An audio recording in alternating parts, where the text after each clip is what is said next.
भाग्यशाली गौरव आज first class जज की पोस्ट पर है। वो डॉक्टर श्याम लाल का इकलौता बेटा है। जब वह जज बना तो सबसे पहले अपने पिता डॉक्टर साहब का पैर छूकर प्रणाम कर आशीर्वाद लिया। तभी उन्होंने कहा, बेटा, हमसे तो तुमने आशीर्वाद ले ही लिया है, अब अपने अंकल गोपाल बाबू से भी जाकर ले लो।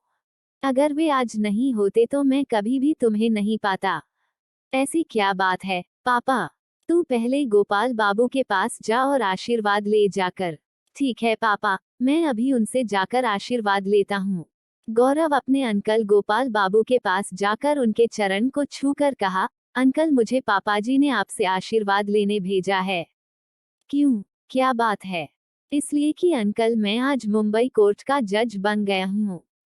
अरे तुम डॉक्टर श्याम लाल के लड़के हो ना? जी अंकल। इतना सुनकर अचानक 22 साल पहले की कहानी उनके मस्तिष्क में किसी फिल्म की रील की तरह एक एक कर उभरने लगी। डॉक्टर श्याम लाल और गोपाल बाबू दोनों गहरे मित्र थे। दोनों एक दूसरे के पड़ोसी भी थे। तभी एक दिन सुबह टहलते वक्त उनके मकान के चौराहे पर एक नवजात शिशु सोया हुआ मिला। वह बच्चा काफी खूबसूरत था। आंखों में दूध काजल लगा था, जिससे उसकी सुंदरता और बढ़ गई थी। धीरे धीरे वहां पर भीड़ जमने लगी थी। तभी डॉक्टर साहेब ने अपने दोस्त गोपाल बाबू से कहा, यार, मेरा कोई लड़का नहीं है, अगर यह लड़का मुझे मिल जाए तो मेरे लिए सहारा बन जाएगा। ठीक है यार, सचमुच तुम इस लड़के को पालना चाहते हो तो मैं यह लड़का तुम्हें दिलवा दूंगा। लेकिन इस भीड़ में तुम बिल्कुल अनजान बनकर रहना। हम दोनों के बीच तीसरा कोई यह न जाने कि हम दोनों आपस में मिले हुए हैं। अगर ऐसा होगा तो समझो वह बच्चा तुम्हारा हो गया। ठीक है, मैं तैयार हूँ। यह कहकर दोनों एक दूसरे की विपरीत दिशा में खड़े हो गए। तभी एसपी के पास एक बुढ़िया दौड़ी दौड़ी आई और बोली, मेरे पास कोई बच्चा नहीं है, इसलिए मुझे यह बच्चा दे दो, मैं इसे बहुत अच्छी तरह से पालूंगी। हट यहाँ से, क्या समझती है तू? यह बच्चा ऐसे ही तू यहाँ से ले जाएगी। तुझे रोज सुबह शाम हाजिरी थाने में लगानी पड़ेगी। फिर महीने में एक बार इसकी मेडिकल चेकअप रिपोर्ट तुम्हें दिखानी होगी। क्या यह सब तू कर सकेगी? नहीं बाबू, मैं गरीब हूँ, दूसरों का बर्तन मांजकर अपना गुजारा करती हूँ, यह सब मुझसे नहीं हो सकेगा। ठीक है, जा यहाँ से। फिर भीड़ को संबोधित करते हुए एसपी ने कहा, हाँ भाई कहिए, किन महाशय को यह लड़का चाहिए? यह सुनकर 6 आदमियों ने हाथ उठाकर उस बच्चे को पालने के लिए हामी भरी। तो आप लोग इसे पालना चाहेंगे? अच्छा बताए, आप इसे कैसे पालेंगे? क्या दिन में 2 बार हाजिरी देने के लिए हमारे पास आएंगे? आ जाएंगे। मेरे इतने नौकर चाकर हैं, वे आकर इस बच्चे की हाजिरी दे देंगे।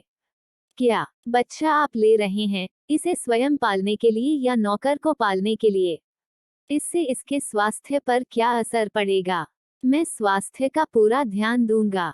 नहीं, आप बच्चे को पालेंगे नहीं, बल्कि नौकर पर छोड़ देंगे। इस हालत में आपको बच्चा नहीं मिलेगा।